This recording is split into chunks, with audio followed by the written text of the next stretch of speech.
루면의 재질에 대해서 한번 알아보도록 하겠습니다. 루면의 재질은 재질 메뉴를 먼저 선택을 하고요. 이렇게 선택을 하게 되면 이쪽에 재질 라이브러리 창이 뜨게 됩니다. 루면에서 재질 선택 기준은 지금 보시는 바와 같이 재질의 이름입니다. 여기 지금 재질의 이름들이 마우스 커서 위치에 보이고 있는데요. 재질의 이름에 따라서 선택이 되기 때문에 모델링 과정에서 재질을 일단 입혀주고 넘어오게 되는데, 거기서 재질의 이름을 나눠주면 되겠고요. 같은 재질이라고 하더라도 이름이 다르게 되면 따로 선택이 됩니다. 그래서 일단 먼저 재질을 한번 입혀보도록 하겠습니다. 먼저 유리면을 하나 클릭을 해주고요.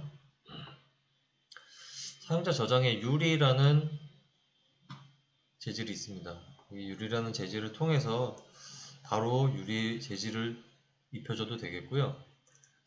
다시 재질 라이브러리로 돌아가서 옆에 퓨어 글라스라는 재질이 있습니다. 퓨어 글라스라는 유리 재질도 같은 유리이긴 한데 여기는 추가 옵션이 붙어 있습니다. 근데 이 퓨어 글라스라는 재질이 실외 유리 항목을 클릭해 보면 이렇게 여러가지 프리셋과 함께 들어있고요. 실내 탭에도 마찬가지로 유리 항목이 또 있는데요. 여기에도 퓨어 글라스 재질이 여러가지 프리셋과 함께 들어있습니다. 이 중에서 볼륨 글래스를 하나 선택을 해서 적용을 하도록 하겠습니다. 볼륨 글래스를 적용을 하게 되면 좀 전에 적용했던 유리와 다를 게 없는데, 이 재질을 더블 클릭하게 되면 재질 속성이 나오게 되고요. 여기에서 관사율이나 이런 옵션들을 조절해 주는 건 똑같고, 조금 더 세부적인 옵션이 몇 개 더 들어 있습니다. 그 중에서 릴리프라는 옵션을 올려보게 되면 이런 식으로 유리의 범프 값이 보여지게 되는데요. 이 릴리프 값을 올려서 이 재질 크기라는 것은 여기 눈에 보이진 않지만 이 텍스처가 들어 있습니다. 이 텍스처의 크기를 올려서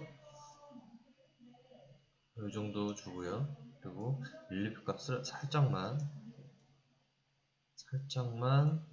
줘서 유리가 실제 시공이 됐을 때 굴곡이 살짝 있는 그런 표현을 해줄 수가 있습니다. CG에서는 변형된 값들이 조금 디테일한 실제 실사와 같은 느낌을 주곤 하거든요. 그래서 이런 식으로 본프 값을 가지고 있는 퓨어 글래스를 선택을 했습니다. 다음에는 이제 뒤뜰의 수영장인데요. 재질 표현할 때 말씀을 드렸지만 여기 물 표현은 재질에서 직접 물이라는 항목을 적용을 해주면 20가지의 프리셋과 함께 좀 더 디테일한 물 표현을 해줄 수가 있습니다. 그래서 여기서 원하는 재질을 하나씩 선택을 해서 적용을 해주겠습니다. 그래서 물결 높이를 조절을 하거나 물결 크기를 변경해서 수영장 표현을 살짝 해주도록 하겠습니다. 물 표현하고 유리 표현은 굉장히 쉽습니다. 그냥 간단한 부분이고요. 다음으로는 여기 벽돌을 한번 만져볼까요? 실외에 있는 벽돌이라는 항목이 또 있습니다. 여기 여러가지 벽돌 재질이 포함이 되어 있는데요. 여기에 원하는 재질이 있다면 그냥 적용을 해줘도 되지만 모든 재질을 다 넣어 놓을 수 없기 때문에 원하는 재질이 없는 경우가 아마 더 많을 겁니다. 그래서 원하는 재질이 없다면은 칼라맵 선택이라는 항목을 클릭을 해서 외부 텍스처를 불러서 이렇게 입혀줄 수도 있습니다.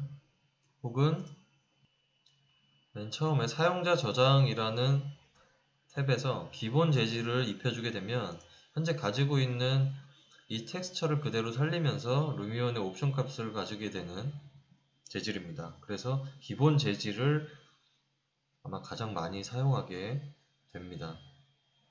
여기도 칼라맵 선택이 있죠. 외부 텍스처를 불러오게 되는데, 여기서 외부 텍스처를 불러오게 되면 자동으로 노멀맵이 생성이 됩니다.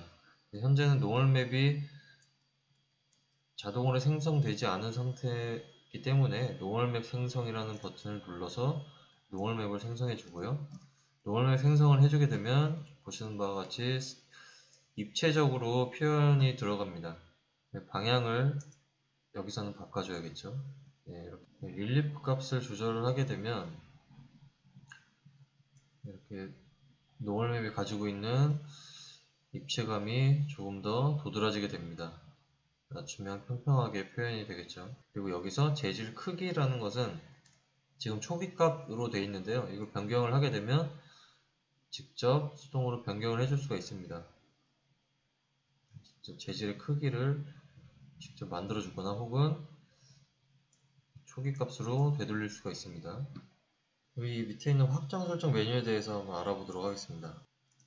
여기에 콘크리트 재질을 하나 입혀주고요.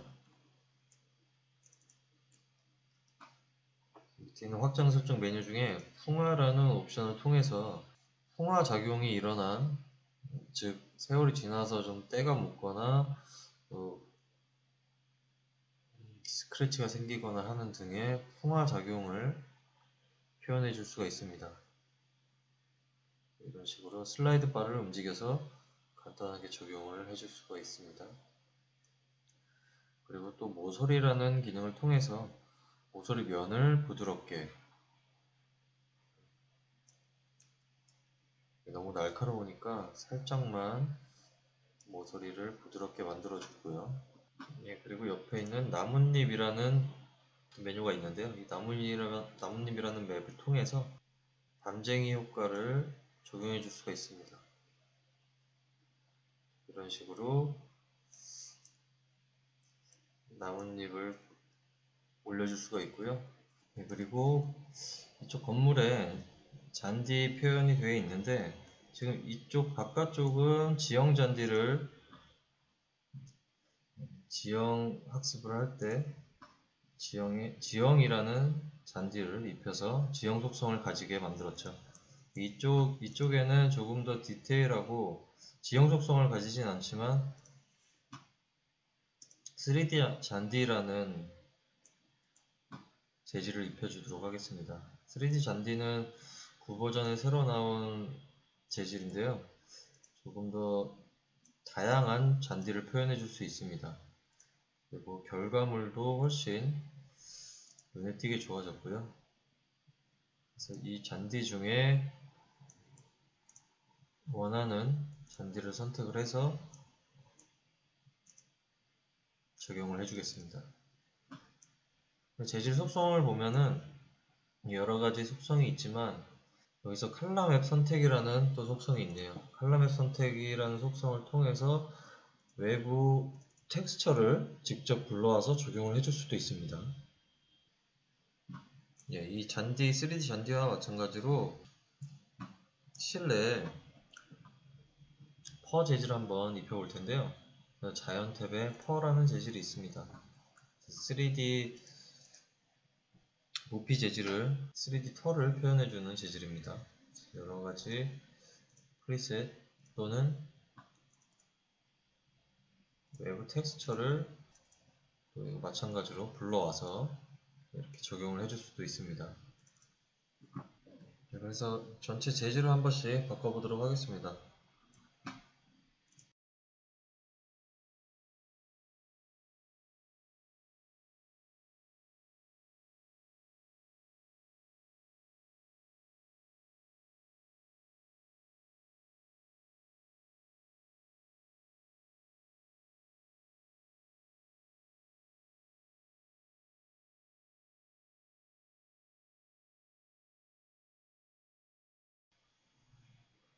그렇게 이제 재질을 다 적용을 해서 완료가 됐고요. 그리고 나머지 오브젝트 배치까지 정리를 해서 새로 오브젝트 전체 배치가 완료된 상태입니다.